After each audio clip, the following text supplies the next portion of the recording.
좀 함께 하는 게 참 쉽지 않은 계절입니다. 그래서 오늘 이 시간에도 한번 빠삐용 인사를 하고 시작을 해야 될 것 같아요. 함께 살아가는 게 너무 힘들어요. 더워서. 빠삐용 인사는 문관이 은혜 자리에 빠지지 맙시다. 삐지지 맙시다. 용은 용서하면서 합시다. 그런 거예요. 빠삐용 인사. 아시겠죠? 예, 우리 옆에 좀 인사하시겠습니다. 우리 빠지지 맙시다. 삐지지 맙시다. 용서하며 삽시다. 예, 승리할 수 있길 바랍니다. 예, 참 더워가지고 쉽지가 않아요. 예, 이기십시오. 잘 인내하시고요. 로버트 스티븐슨이라고 하는 분이 소설을 하나 썼습니다. 지킬 박사 하이드라고 하는 소설인데요. 한 동네 훌륭한 의사 선생님이 계셨어요. 지킬 박사라고 하는 분이었어요. 사랑도 많고 동정심도 많고 천사 같은 분이에요. 과부 고아들을 막 돌보고 사회 공헌도 많고 사람들 존경도 많이 받고. 그런데 이분이 이제 어느 날 동네 문제가 생기기 시작했어요. 밤마다 하이드라고 하는 흉악범이 설치되기 시작하는데 살인, 강간, 강도, 방화 이런 범죄가 일어나가지고 하루도 편할 날이 없는 거예요. 동네 사람이 다 모였어요. 하이드를 잡자. 이거 안 되겠다. 그래서 계획을 세우고 어느 날 잡습니다. 총성이 울렸어요. 하이드를 잡았다. 소식이 전파됩니다. 동네 사람이 다 모였어요. 가면을 쓰고 있었어요. 가면을 싹 벗겼습니다. 하이드란 이 흉악범의 가면을 딱 벗기니 이게 웬일이에요? 성자로 추앙받던 지킬 박사가 하이드였던 거예요. 그래서 참 이 얘기가 우리가 잘 알고 뮤지컬로도 많이 상연이 되고 영화로도 나오고 그러지 않았어요? 로버트 스티븐슨이 소설을 통해서 뭘 얘기하고 싶은 건가? 인간의 실상이에요. 예? 너무 감정적으로 생각하지 말고 인간이 진짜 어떤 존재인가? 인간의 이중적인 내면의 실존을 적나라하게 얘기를 한 것이죠. 그래서 사람은 누구나 타락한 본성이 있어서 그래서 지킬 박사가 이기면 성자 노릇을 할 수도 있고 하이드가 이기면 악인도 될 수 있다. 사람은 다 이중성이 있다. 이렇게도 될 수 있고 저렇게도 될 수 있다. 이런 얘기를 이제 적어놓은 것입니다. 사도 바울 스님도 로마서 7장에서 대단히 유사하고 동일한 얘기를 했습니다. 내 안에 타락한 죄의 본성이 있다. 그러나 내 안에 예수를 믿고 나서 선을 행하고 싶은 이러한 생명의 본성도 있다. 이 둘이 내 안에서 싸운다. 그리고 24절에 탄식하기를 오라 나는 공고한 사람이로다. 이 사망의 몸에서 누가 나를 건져내랴. 그렇게 말씀했죠. 그런데 그러면 성경이 소설책 비슷한 거냐? 그렇지 않아요. 성경은 한 가지를 더 얘기합니다. 그 한 가지 더가 무엇이냐? 우리의 싸움은 단지 내적인 본성의 싸움 정도가 아니라는 거예요. 그럼 무엇인가?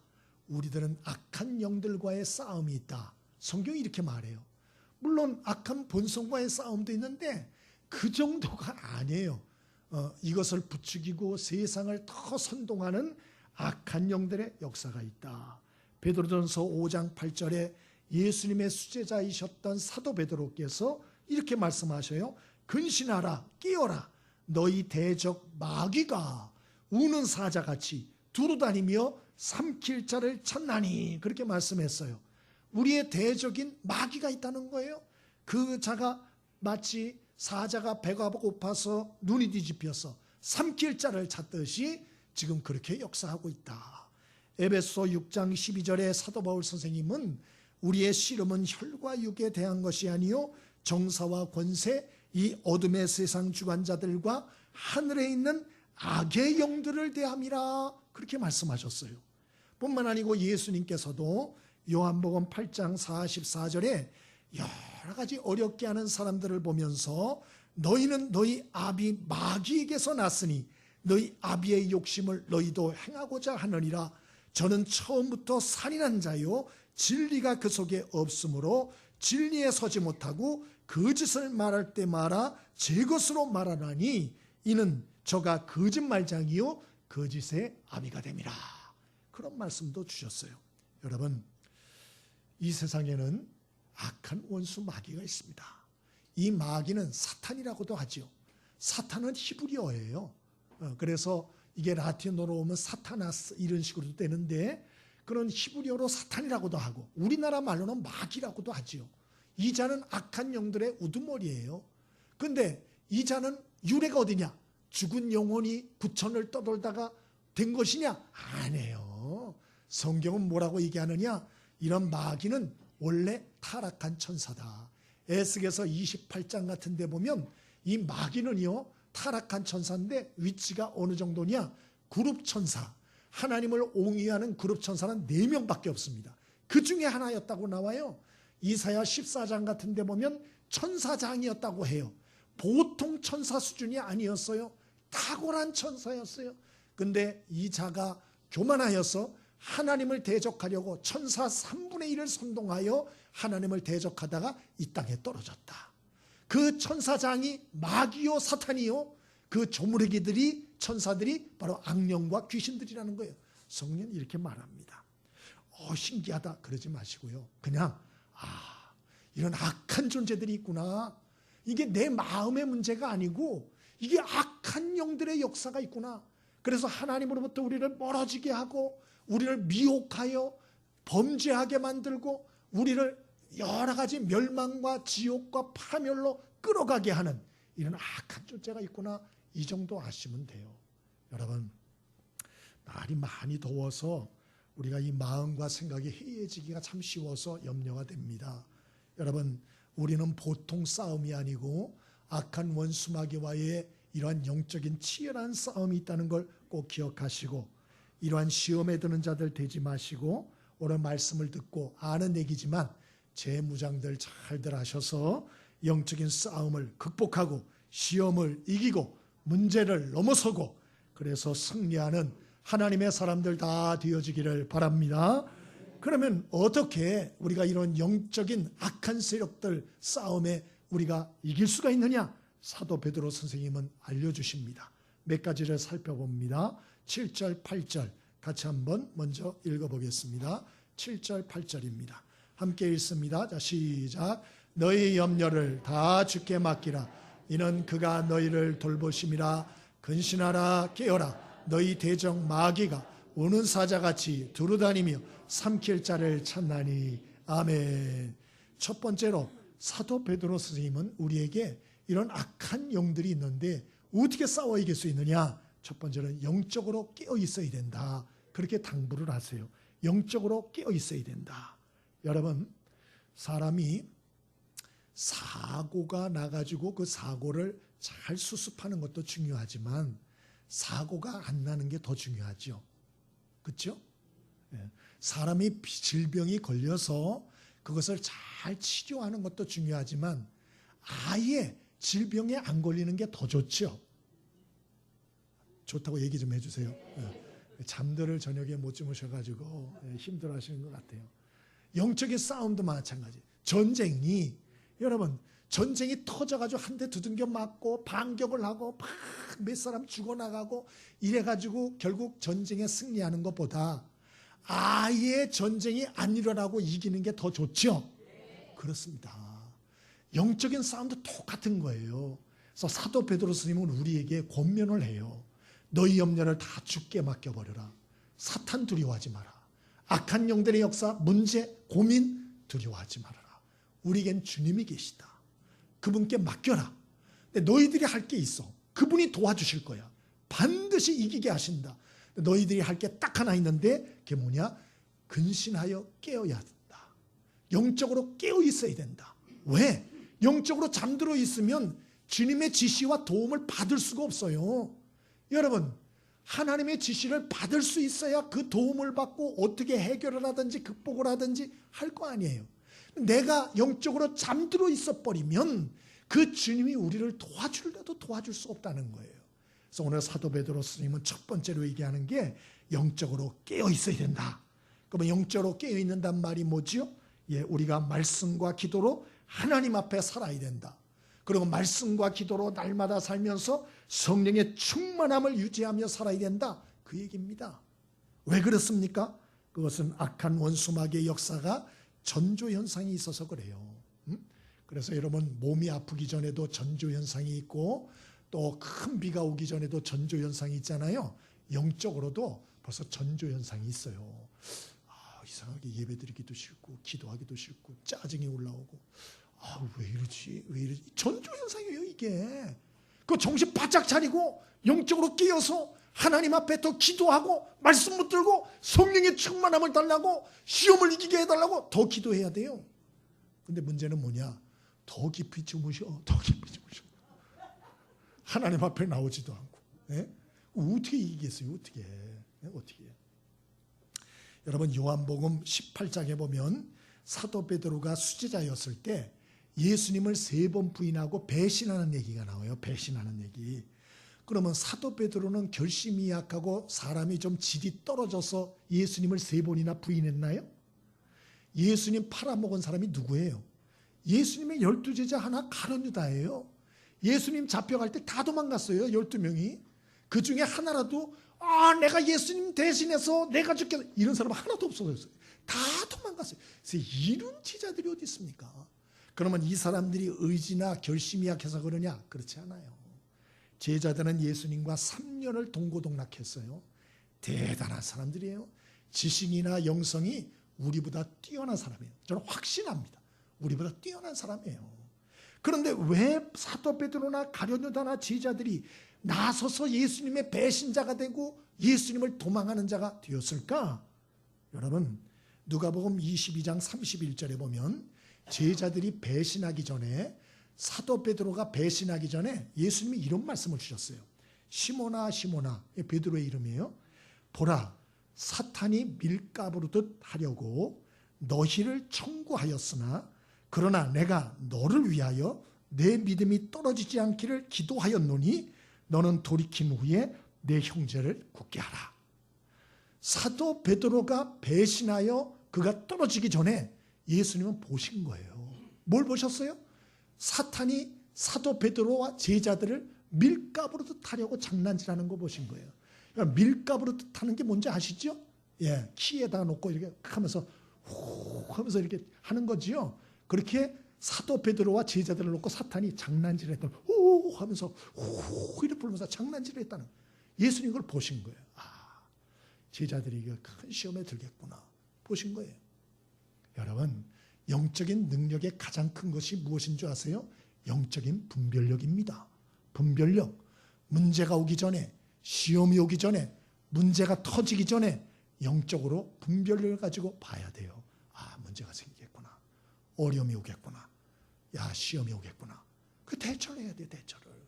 근데 여러분 사도 베드로는 예수님이 깨어서 기도하라는 말씀 듣고 깨어 기도했어요? 안 했어요? 예수님이 3번이나 말씀하셨어요. 경고하시면서 베드로야 깨어 기도해라. 잤어요? 또 깨어 기도하라. 예수님 가서 기도했는데 와보니까 또 자고 있어요. 마지막 깨어 기도하라. 또 잤어요. 예수님이 탄식하셨어요. 마음은 온이로되 육신이 약하구나. 가자. 나를 팔 자들이 내게로 오고 있도다. 그리고 예수님이 그들에게 가서 붙잡히고 끌려가서 그리고 재판받고 그리고 십자가에 죽으신 겁니다. 그때 제자들 다 도망간 거예요. 반대로 여러분 그 사도행전 5장에 보면 사도 베드로가 예루살렘 나중에 교회의 지도자가 됩니다. 그가 회개하고 돌이키고 나서 그리고 예루살렘의 교인들을 다스려 가는데 아나니아라고 삽비라고 하는 자가 있었어요. 이 두 부부가 참 교회에 와서 하나님을 속이려 했어요. 그러자 그때 사도 베드로가 아나니아 삽비라에게 뭐라고 얘기하나? 사도행전 5장에 보면 이런 말을 합니다. 어찌하여 너희가 사탄의 미혹을 받아 하나님의 성령을 속이려 하는고? 이렇게 말합니다. 이거 놀랍지 않아요? 아니 요 앞에서 요한복음 18장에서는 잠만 드립다 자고 사탄이 밀가부로 해도 모르고 이렇게 당하던 사람이 사도행전 5장에 와가지고는 성도들을 보고 어찌하여 내가 사탄의 미혹을 받아 하나님의 성령을 속이려 하는가? 분별을 하고 있어요. 무슨 일이 일어난 겁니까 중간에? 여러분이 아시는 대로 사도 베드로와 제자들이 배신자의 이 부끄러움과 수치를 짊어지고 너무 쓴눈물을 흘렸죠. 그리고 주님의 말씀 따라서 모여서 기도하기 시작합니다. 그리고 모여서 그들이 성령의 충만함을 달라고 기도할 때 10일 만에 성령의 불이 그들에게 떨어졌다 그랬어요. 그리고 예수님의 제자들이 기도를 시작합니다. 그리고 하루에 3번씩 시간을 정해서 성전에 올라가서 기도했다 그랬어요. 이겁니다. 그들이 예수님이 하시는 말씀을 예전에는 가볍게 들었지만 이게 장난 아니구나. 영적인 싸움이 무서운 거구나. 이들이 깨닫고 하나님 앞에 결심을 하고 예수님이 말씀한 대로 하나님의 말씀 붙들고 기도 생활을 시작한 거예요. 그리고 성령의 충만함과 도움을 구하는 영적 삶을 정말 시작한 것입니다. 그래서 그들에게 성령이 임하였고 그들에게 영적 분별력이 생겨진 것입니다. 저는 저와 여러분에게도 이러한 영적인 성장과 발전이 있게 되기를 바랍니다.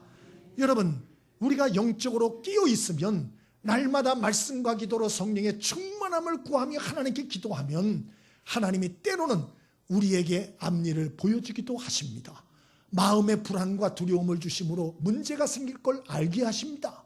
그리고 기도하게 하십니다. 때로는 원수마귀가 역사하는 걸 보고 영적으로 대적하게 하십니다. 때로는 죄의 문제가 올 것을 바라보게 하시고 피하게 하십니다. 때로는 우리에게 지혜와 분별력을 주셔서 문제를 해결해야 될 지혜를 얻게 하십니다. 이 모든 것이 우리가 영적으로 깨어 기도하고 말씀으로 하나님 앞에 살 때 주시는 하나님의 특권과 축복입니다. 그런데 문제는 우리가 너무 바쁘다는 거예요. 그리고 너무 급한 세상에서 쫓기다 살다 보니까 조용히 하나님 앞에 앉아서 하나님의 말씀을 좀 묵상을 하고 하나님의 말씀을 읽고 그리고 하나님 앞에 간절히 기도하여 성령의 충만함을 받을 시간들이 없어요. 시간들이. 왜? 너무 바쁘니까. 그러므로 여러분 세상의 영적 싸움에 무방비가 되는 거예요. 그래서 원수 마귀가 마음 놓고 유린을 하는 거예요. 그나마 있던 영적인 재산들, 은혜들 다 털립니다. 그래서 우리가 예수를 믿는다고 하지만 살아있으나 죽은 것 같은, 제가 이름을 정했는데 영적 좀비와 방불한, 이게 살아있으나 살아있는 게 아니야. 좀비요. 그냥 막 돌아다니는 거예요. 그냥 돌아다니는 거예요. 예? 이런 영적 좀비와 같은 삶을 우리가 살 때가 얼마나 많은지 몰라요.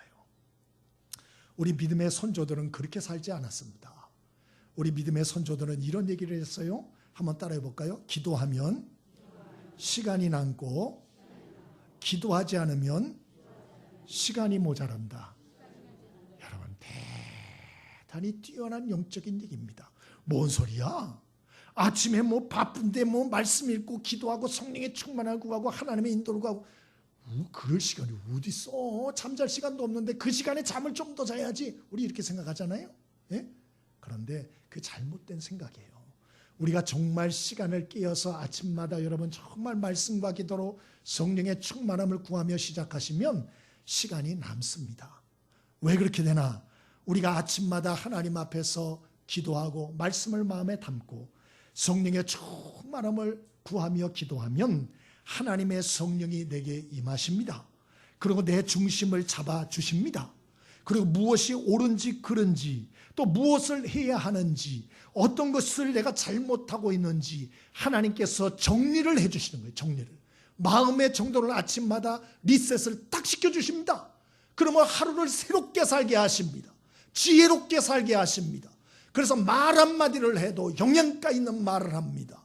행동 하나 결정을 해도 영양가 있는 결정을 하는 것이에요. 그러나 우리가 주님을 주인 삼지 않고 내 멋대로 열심히 세상에 쫓겨 살면 말은 많이 하는데 건질 말이 없고 여기저기 노력을 하면서 찔러보는데 효과는 없는 이런 허공을 쳐대는 삶을 살 수밖에 없다는 것입니다. 여러분, 깨달음이 있게 되길 바랍니다. 그래서 저와 여러분이 이러한 깨어서 우리가 영적으로 사는 이 삶에 우리의 삶을 드리는 게 손해가 아니라는 걸 꼭 명심하십시오. 손해, 여러분 계산 잘 하시죠? 손익 계산을 잘 해보세요. 뭐가 이익이고 손해인가? 내가 열심히 뛰는 것만이 이득이 될까요? 아닐걸요. 오히려 헛방질하면 더 에너지가 낭비되고 인생은 허비되다 끝나는 거예요. 오늘 이 말씀을 마음에 잘 새기시고 저와 여러분이 영적으로 깨어 말씀과 기도로 성령의 충만함으로 영적으로 깨어 사탄의 시험을 극복하고 또 자신에게 속한 모든 것들을 잘 지켜내는 축복의 사람 되어지길 바랍니다. 두 번째로 우리가 이 영적 싸움에 승리하려면 어떻게 되는가? 9절입니다. 함께 같이 읽어보겠습니다. 9절 함께 읽습니다. 자, 시작. 너희는 믿음을 굳건하게 하여 그를 대적하라. 이는 세상에 있는 너희 형제 동일한 고난을 당하는 줄 알미라. 아멘. 우리가 이 영적 싸움에서 승리하는 신앙생활을 하려면 어떻게 되나? 첫 번째로는 우리가 영적으로 깨어 있어야 돼요. 영적으로 깨어 있는 삶을 꼭 사셔야 됩니다. 두 번째로는 믿음으로 대적하셔야 돼요. 믿음으로 대적하라. 오늘 사도 베드로 스님도 얘기하잖아요. 너희는 믿음을 굳건히 하여 그를 대적하라. 이 그가 누굽니까? 사탄을 얘기해요. 마귀를 대적해. 여러분 마태복음 4장에 보면 예수님이 광야에서 40일 금식기도 하셨어요. 굶주렸을 때 마귀가 찾아옵니다. 예수님까지 시험해요. 와서 뭐라고 시험합니까? 내가 만일 하나님의 아들이거든 이 돌덩이가 떡이 되게 하라, 그렇게 말합니다. 또 내가 만일 하나님의 아들이거든 성전에서 뛰어내려라, 천사들이 받들어줘서 네가 하나님의 아들이고 메시아인 걸 한 방에 알릴 수 있을 거야, 이렇게 합니다. 여러분 이게 무슨 시험인가? 여러분 이렇게 생각이 들죠? 오늘날도 똑같아요. 오늘날도 사탄을 시험합니다. 야, 네 코가 석자야. 뭔 하나님의 영광을 위해서 살아? 뭔 하나님은 하나님이야? 너 먹고 사는 일이나 잘 감당해. 뭐 왜 사서 고생을 해? 왜? 한 번에 내 인생의 목적을 달성해. 좀 편하게 살아. 왜 생고생을 하려고 그래? 그렇게 말하는 거예요. 그렇게. 여러분 이 악한 원수 마귀는 오늘날도 성도들의 약점을 이용합니다. 성도들이 환난을 당하고 고난을 당하고 경제적으로 궁핍하고 가난하고 몸에 질병이 오면 사탄은 유혹을 해요. 네가 만일 하나님의 아들이거든, 네가 하나님의 자녀라고? 하나님이 계시다고? 하나님이 있다면 왜 너는 하는 일마다 안 되냐? 너 왜 일마다 더 어려워지고 더 꼬이냐?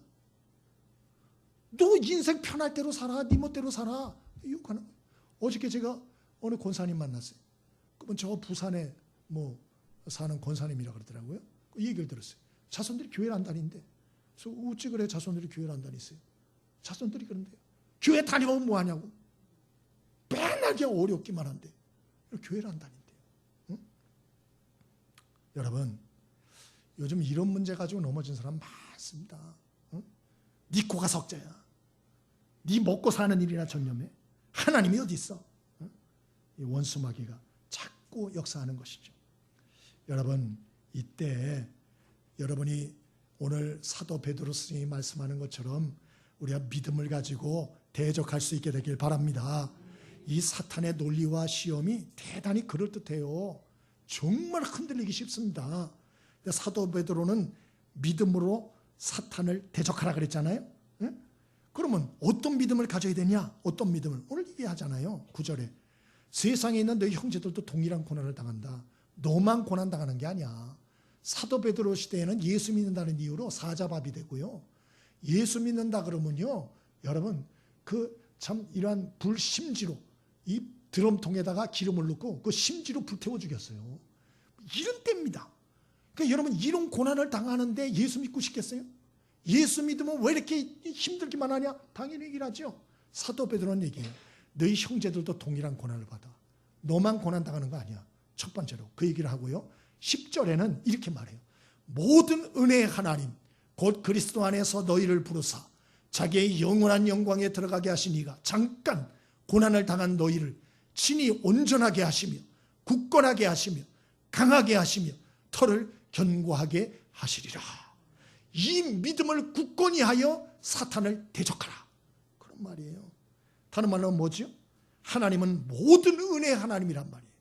그분은 우리를 부르셨을 뿐만 아니고 잠깐 고난을 받게 하지만 우리의 믿음을 온전케 해주시고 굳건케 하시고 강하게 하시고 합력하여 선을 이루어 주실 것을 믿으라.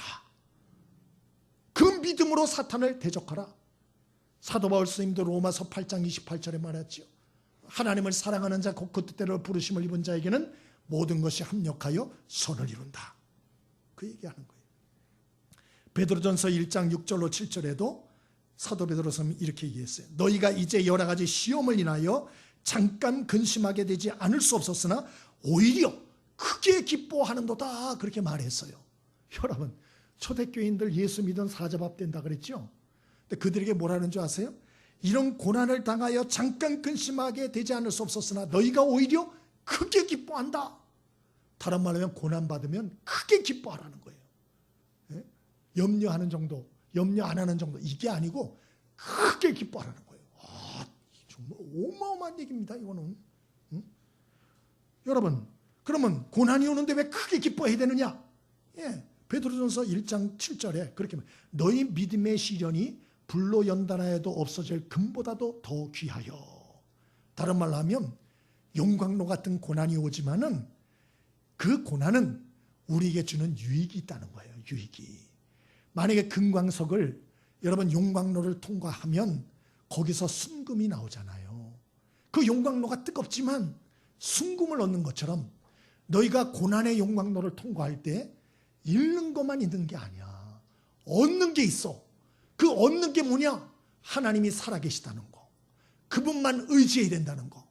영원한 소망이 진정한 소망이라는 거. 세상의 소망은 헛된 소망이라는 거. 이런 것들을 깨닫게 된다는 거예요. 예? 불순물이 다 사라진다는 거예요. 깨끗한 믿음을 얻게 된다는 거예요. 단순한 믿음을 얻게 된다는 거예요. 그래서 고난의 용광로를 통과하면 사람이 단순해져요. 그러나 고난의 용광로를 통과하는 사람은 말이 많아요. 예? 그래서 신앙생활을 하도 이렇게 하자 그러면 왜 꼭 그렇게 해야 됩니까? 이러다. 왜 그러나 고난의 용광로를 통과 안 했어요. 그러나 고난의 용광로를 다 통과하면 자기의 고집, 아집, 세상적인 욕심, 헛된 생각들 다 탑니다. 그리고 순금과 같은 믿음, 단순한 믿음, 하나님만 의지하는 이 일심의 믿음, 이런 순금과 같은 믿음으로 사람으로 변모되어진다. 오늘 사도 베드로가 그렇게 말하고 있어요. 뿐만 아니에요. 고난은 우리에게 유익되는데 베드로전서 1장 7절에 예수 그리스도에 나타나실 때에 칭찬과 영광과 존귀를 얻게 함이라. 고난 속에서 이런 순수하고 단순한 믿음을 가지면 그 사람들은 하나님 앞에 칭찬받고 하나님의 영광을 받게 된다. 그러므로 없어지고 잃는 것만 생각하지 말고 하나님께로부터 받을 그 영광과 칭찬과 상급과 축복과 은혜들을 생각하라. 이렇게 말한 거예요. 이건 대단히 중요한 얘기입니다.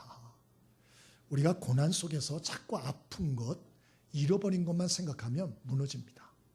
그리고 모든 에너지가 다 빨려나갑니다. 다른 거 할 의욕이 안 생깁니다.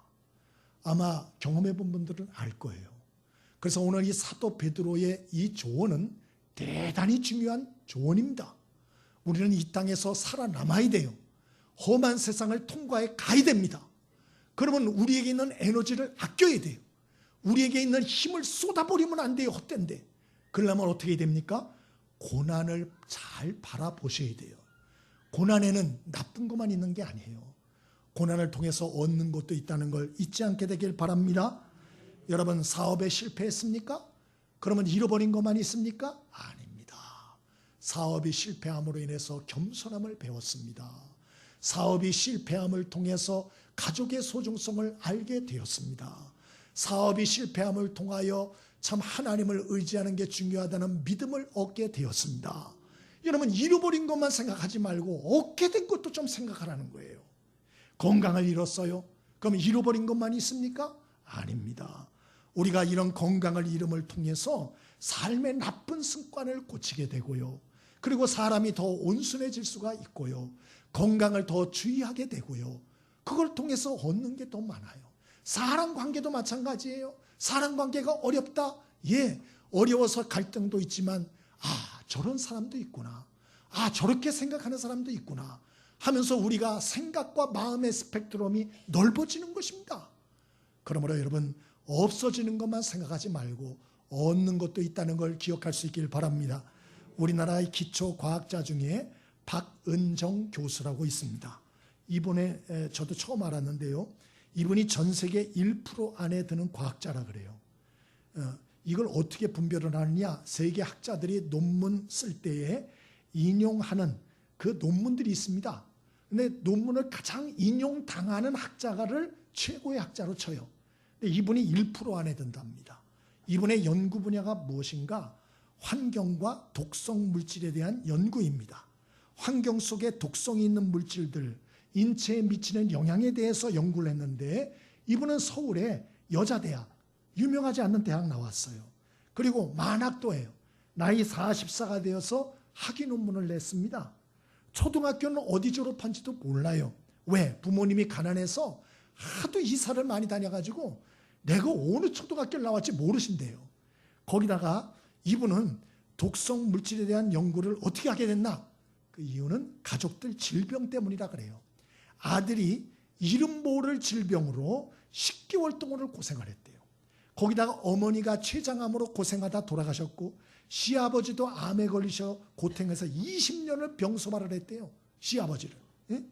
그래서 이분이 그런 일을 겪으면서 아니 우리 가족들이 왜 이런 질병이 생겼을까? 어디서 이런 질병이 온 것일까? 연구를 하다가 이분이 환경과 독성 물질에 대한 연구까지 오게 됐다. 이런 글을 보았어요. 여러분 그렇습니다. 우리에게 오는 모든 고난과 어려움이 다 나쁜 건 아니에요. 모든 일에 좋은 기회도 될 수 있다는 걸 꼭 명심하시길 바랍니다. 그래서 위기가 기회가 될 수 있고 또 고통이 또 그런 중에 우리의 여러 가지 영적인 성숙과 인격을 성숙시킬 수도 있는 계기도 될 수 있는 것이에요. 사도 베드로 보세요. 예수님 배신하고 배신자가 되었지만 회개하고 돌이켜 그가 이 후배들에게 오늘 조언을 하고 있잖아요. 도움이 되는 인생이 되잖아요. 그러므로 여러분 우리들에게 오는 문제와 어려움들을 너무 나쁘게만 생각하지 마십시오. 얻는 것도 있습니다. 유익된 점도 있습니다. 우리 옆에 분들 참 남 모르는 고생 많이들 하거든요. 옆에 사람 보면서 격려 좀 해주세요. 예, 유익되는 것도 있습니다. 좋은 기회가 될 것입니다. 믿게 되길 바랍니다. 하나님과 합력하여 소원을 이루시는 분이에요. 그 하나님을 믿으셔야 돼요. 그래야 원수마귀의 시험을 대적하고 물리칠 수 있어요. 안 그러면 시험 들어요.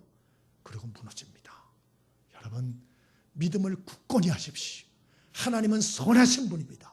그분은 살아 계십니다. 합력하여 선을 이루어 주실 것입니다. 내 눈으로는 안 좋아 보이고 내 마음으로는 답답하지만 하나님의 선한 뜻이 있어요. 그 뜻을 이루실 하나님을 바라보고 끝까지 영적 싸움에 승리하시길 바랍니다. 마지막으로 승리하는 신앙생활을 위해서 어떻게 해야 될까요? 11절 같이 한번 읽어보겠습니다. 11절 함께 읽습니다. 자, 시작. 권능이 세세 무궁하도록 그에게 있을지어다. 아멘. 마지막으로 승리하는 신앙생활을 위해선 하나님께 영광 돌리는 삶을 살아야겠다 하는 생각도 합니다. 사도 베드로가 마지막으로 하나님께 영광 돌리는 말로 편지를 마치고 있는데요. 원수마귀가 왜 우리를 시험하고 자꾸 무너뜨리려고 하느냐? 그 이유가 있어요. 그것은 하나님이 우리를 부르신 목적이 있거든요. 아름다운 열매 맺게 하려는 목적이 있거든요. 근데 그 선하신 목적을 이루지 못하게 하려고, 회방하려고 우리를 시험하는 것이에요. 마태복음 13장 25절에 보면 원수마귀가 이 알곡이 자라는 곡식들 밭에 가라지를 뿌렸다고 돼 있어요. 예수님이 하신 말씀이거든요. 근데 왜 원수마귀가 곡식 자라는 밭에 가라지를 뿌릴까요? 그것은 가라지들이 땅에 있는 에너지를 다 빨아먹어서 정상적인 곡식들이 열매를 맺지 못하게 하려고 악한 원수마귀가 그렇게 한다는 것이에요. 원수마귀가 똑같은 짓을 하는 거예요. 우리들의 삶에 이러한 시험거리, 저런 유혹거리, 이러한 문제들, 저러한 죄악들, 또 이런저런 어떤 잘못된 취미들, 여러분 이런 것들을 심어서 우리가 발목 잡히게 해요. 그래서 우리의 그 아까운 시간들, 우리의 그 아까운 힘과 에너지, 물질과 은사, 우리에게 주신 그 아까운 젊음과 건강들, 우리에게 주신 그 아까운 시간들 다 허비하게 하는 거예요. 본질적으로 하나님이 우리 삶에 기대하시고 원하시는 선하신 뜻이 있는데 그것이 전혀 이루어지지 못하도록, 우리의 삶의 아름다운 열매와 인격과 신앙과 구원의 열매 맺히지 못하도록, 쓸데없는데 모든 시간과 에너지를 허비하다가 죽도록 하나님이 주신 사명에 집중하지 못하도록 그렇게 역사하는 것이에요. 에베소 2장 10절에 우리는 그의 만드신 바라 그리스도 예수 안에서 선한 일을 위하여 지으심을 받은 자니 이 일은 하나님이 전에 예비하사 우리로 그 가운데 행하게 하려 하심이라. 하나님이 우리를 왜 지으셨나? 예수 그리스도 안에서 선한 일, 하나님이 계획하는 선한 일을 위해서 우리를 부르셨다 그랬어요. 그 선한 일이 구체적으로 무엇인가? 누가복음 4장 18절 주의 성령이 내게 임하셨으니 이는 가난한 자에게 복음을 전하게 하시려고 내게 기름을 부으시고 나를 보내서 포로된 자에게 자유를 눈먼 자에게 다시 보게 함을 전파하며 눌린 자를 자유하게 하고 주의 은혜의 해를 전파하게 하려 하심이라 하였더라. 예수님의 사명 선언문이에요. 사명 선언문. 예수님이 왜 이 땅에 오셨나? 가난한 자에게 복음을 전해주시려고, 가난한 자에게 기쁜 소식을 전해주시려고, 포로된 자에게 자유를 주시려고, 눈먼 자를 다시 보고 소망을 주시려고, 눌린 자에게 자유를 주시고 주님의 은혜와 사랑의 역사를 경험하게 하시려고 우리 주님 오셨다. 자기를 위해 왔다는 게 아니에요. 고난당하는 자들을 돕기 위해서 오셨다. 구원하기 위해서 오셨다. 그 얘기예요. 우리에게도 이걸 원하셔요. 여러분, 최선의 방어는 공격이다. 그런 말이 있어요. 여러분의 인생의 목적을 여러분 하나님의 영광을 위해서 사는 것으로 바꿀 수 있게 되길 바랍니다. 이게 쉽지 않아요. 이번 9월 달에 우리 대한예수교 장로회 합동교단 총회에 총회장으로 후보를 등록한 분이 계세요. 우리나라에서 개신교 중에서 교회와 교인이 제일 많은 곳이 우리 교단입니다. 합동총회입니다. 우리 문재인 대통령 그때 기독교인들 담화할 때도 보니까 오른쪽에 우리 총회장님이 앉으셨더만이었다. 제일 많은 거 아는 거예요. 그 사람들도. 근데 이번 총회장 후보로 김종준 목사님 후보 등록했다 그러더라고요. 이번은 꽃동산교회 어린이 전도 전문가입니다. 교인만 해도 어른들 10,000명이 넘어가요. 애들은 수천 명이 넘습니다. 예? 여러분, 자기 자식 교육하는 게 쉬워요? 어려워요? 솔직히 말해보세요. 내 자식 키우는 게 쉽습니까? 어렵습니까? 말 잘 들어요? 안 들어요? 지겹게 안 듣죠. 힘듭니다. 그런데 남의 자식 신경 쓸 마음이 있어요? 없어요? 없어요. 내 자식 돌보는 것도 어려워요. 여러분, 자기 교회 건사하는 것도 쉽지 않습니다. 그런데 이분은 남의 교회 신경 쓰는 거 더 어렵거든요. 총회장 후보로 나왔어요. 여러분, 총회에 나와서 총회장 되면요 정말 말 많습니다. 봉급 주는 게 한 푼도 없어요. 무슨 봉급이에요. 그 명예직이에요. 명예직. 예? 근데 왜 사서 고생을 하나? 성인교인만 10,000명이면요 다 떠받들 노후 대책 다 돼 있습니다. 아무 걱정 없어요. 그 교회가 미래가 없나? 애들이 5,000명이 넘어요. 그러니까 그 교회는 미래가 탄탄해요. 그냥 걱정 안 하고 그냥 편하게 그냥 지내도 되는 그런 목사님이에요. 누가 나서겠어요? 예? 이런 분이 이번에 나섰더라고요. 그래서 제가 하나님 감사합니다. 그 얘기를 했어요. 근데 이분이 왜 나섰나? 하나님의 주시는 소명감을 느낀다. 그렇게 얘기를 했어요. 그리고 이분이 사적으로 한 얘기인데요. 우리나라에 지금 주일학교가 60-70% 없습니다. 여러분 지금 아이들 많은 것 같죠? 교회? 없어요. 애들이 없어서 주일학교가 없어요. 중고등부가 없어요. 왜 없냐? 애들이 안 와요. 애들을 안 낳고. 청년에 없어요. 애들이 없어요. 애들이. 세상으로 다가가지고. 그게 교회의 60-70%예요 지금. 그러니까 앞으로 교회의 미래가 정말 대단히 불투명합니다. 그래서 이분이 어떤 사명감을 느끼고 총회 후보 등록을 했다. 이렇게 얘기를 하시더만요. 여러분, 인간적인 생각으로는 사서 고생할 필요 없어요. 왜 비싼 밥 먹고 남한테 욕을 먹을 자리에 왜 앞장을 섭니까? 왜 앞장섭니까? 예, 하나님의 명령 때문에 그래요. 우리 주님 승천하시면서 뭐라 그랬죠? 땅끝까지 복음을 증거하고 제자 삼으라고. 그렇게 말씀했어요. 땅끝이 어디냐? 예, 지역적으로는 복음이 전해지지 않은 전 세계 각국을 얘기를 하겠죠. 그러나 저는 심정적으로 정말 땅끝이 어딘가? 저는 우리 후손들이라고 생각해요. 우리 후손들. 예? 여러분, 저와 여러분이 우리 가족, 특별히 자녀들, 자손들 복음 전하는 거 포기하지 않게 되길 바랍니다. 저는 그런 생각을 해요. 좀 밤낮 기도하잖아요. 우리 교회 젊은 일꾼들 좀 많이 달라고. 근데 솔직히 간단해요. 우리 교회 지금 등록하셔서 다니시는 우리 장로님, 권사님들, 집사님들, 우리 자제들만 우리 교회에 이끌어드려도요, 우리 교회는 앉을 자리가 없습니다. 우리 아마 3부, 4부 예배드려야 될 거예요. 제 말이 맞다는 걸 여러분이 더 잘 아실 거예요. 어떤 분들은 물론 자녀들 하나님께 이끄는 거 쉽지 않습니다. 근데 어떤 분들은 제가 얘기를 해봐요. 자녀들 잘 지내세요? 물어보는데 의욕이 없어요. 그냥 자녀들을 예수 믿게 해야겠다는 아예 의욕조차가 없는 거예요. 그냥. 왜? 얘기를 하면 싸우니까. 그러니까 아예 포기를 한 거예요. 그래, 니들은 니네 멋대로 살아. 나는 내 멋대로 살 테니까. 이제 너무 힘드니까 그렇게 돼버린 거예요. 근데 여러분, 자녀들에게 복음을 전수하는 일을 절대 포기하시면 안 돼요. 에스겔서 12장에 보면 오늘 본문 큐티인데요. 하나님이 하나님의 말씀을 듣지 않고 등지고 사는 이스라엘 백성들을 반역자들이라고 말합니다. 반역자. 계속 반역자 계속 말씀해요. 그 뜻이 뭔지 아세요? 왕조시대의 반역자는 아시는 대로 삼족을 멸합니다. 왕에게 반역을 하는 건 두려워하면서 만왕의 왕이신 하나님이 온 우주의 심판자라는 걸 안다면서 그 자손이 하나님의 말씀을 뒤로하고 반역자의 길을 가는데 그 결과를 두려워하지 않아요.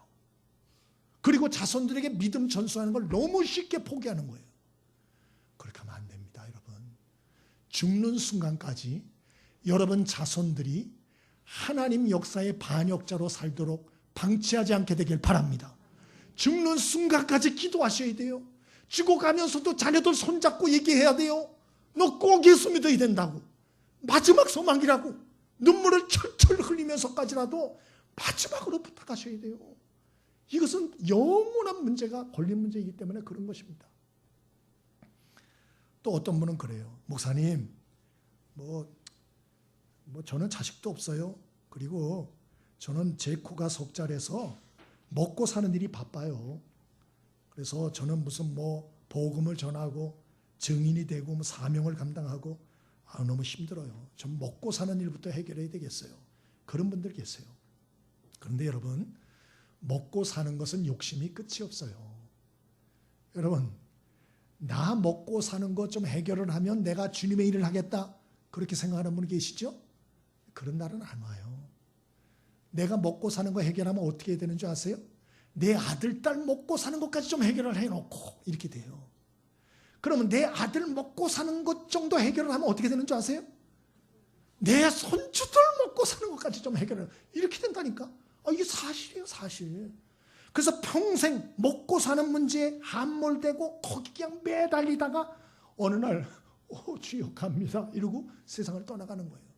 자, 그러면 그렇게 살다 죽었어요. 하나님 앞에 갔습니다. 하나님 말씀에 너 뭐하다 왔냐? 뭐라 그러시겠어요? 하나님, 자식들과 먹고 살다가 왔습니다. 오, 잘했어. 하나님 그러실까요? 내가 겨우 너 먹고 사는 일 하다 오라고 너를 선택하고 너를 부르고 내 아들을 희생하고 그 많은 은혜를 너한테 부어주고 널 도와준 줄 아느냐? 그 많은 건강과 시간을 너에게 준 줄 아느냐? 책망하실 거요. 여러분, 예수님 말씀하셨어요. 마태복음 4장에. 사람이 떡으로만 살 것이 아니요, 하나님의 입에서 나오는 모든 말씀으로 살 것이라 그렇게 말씀했잖아요. 먹고 사는 것 중요합니다. 해야 돼요. 열심히 일해야 됩니다. 그러나 여러분, 웬만하면 더 욕심을 좀 안 부리시면 좋겠어요. 예? 옛날에 그 어려울 때도요, 수제비만 먹고도 살았습니다. 요즘 감자 선물 이렇게 농사 지은 분들이 주시더라고요. 얼마나 감사한지 몰라요. 저는 저희가 먹든지 요리를 해서 나눠주든지 하니까 앞으로도 감자를 많이 주시길 바랍니다. 잘 먹고 있는데, 여러분 솔직히 요새 감자 이렇게 선물로 가지고 그러면 여러분 금방 잡숴요? 좀 오랫동안 놔둬요? 금방 잡숴요? 그렇지 않을 거요. 그래서 하도 먹을 게 많아가지고 옛날에는요, 그런 거 있으면요, 수제비 해가지고 거기다 넣고요, 또 감자 갈아가지고 또 전 부쳐 먹고요, 또 그걸로 또 이것도 해 먹고요, 저것도 해 먹고요, 또 삶아도 먹고요. 어릴 때는 진짜 왜 이렇게 감자를 많이 삶아줬는지 몰라요. 설탕에다 찍어 먹고 소금에다 찍어 먹고 먹을 게 없으니까. 근데 요새는 감자를 줘도 안 먹어요. 줘도 안 먹어. 요새 그런 시대가 됐어요. 근데 이런 시대를 맞이했는데도 난 먹고 사는 일이 내 코가 이런 소리 하면 안 되죠. 더 어려울 때도 베드로 사도 때도 복음을 위해서 살았는데 우리 그런 벌 받죠. 여러분, 우리는 먹고 사는 것 외에 내가 해야 할 사명이 발견될 수 있기를 바랍니다. 나는 이 땅에서 먹고 살다 끝나진 않을 거야. 나는 이 일을 좀 할 거야. 나는 이런 보람 있는 일을 좀 하다 죽을 거야. 나는 좀 저런 보람 있는 일을 하다가 죽을 거야. 좀 이런 게 있게 되길 바라고요. 특별히 그런 게 없는 분들은 여러분 자손들 믿음 심는 일 목숨 걸고 감당하다가 이루고 죽을 수 있게 되길 바랍니다. 그래서 주님 앞에 갔을 때 뭐 하다 왔냐 하면 주님 맡기신 사명 제가 미력하지만 최선을 다하여 감당하려고 하다가 왔습니다. 불쌍히 여겨 주십시오. 우리 주님 말씀하실 거예요. 잘했다. 착하고 충성된 종아. 우리 주님이 칭찬해 주실 거예요. 우리의 마지막이 좀 이렇게 하나님 앞에 서는 게 두렵지 않은 좀 우리 이런 인생 살다가 갔으면 좋겠어요. 아멘이십니까? 우리 이렇게 사다가 하나님께 가는 여러 가지 사탄의 역사들이 있지만 잘 극복하시고 그리고 하나님의 뜻을 이루어 열매를 맺어 하나님 앞에 영광 돌리는 귀한 역사들이 있게 되길 바랍니다. 찬송하겠습니다. 342장 찬송입니다. 342장 예찬송가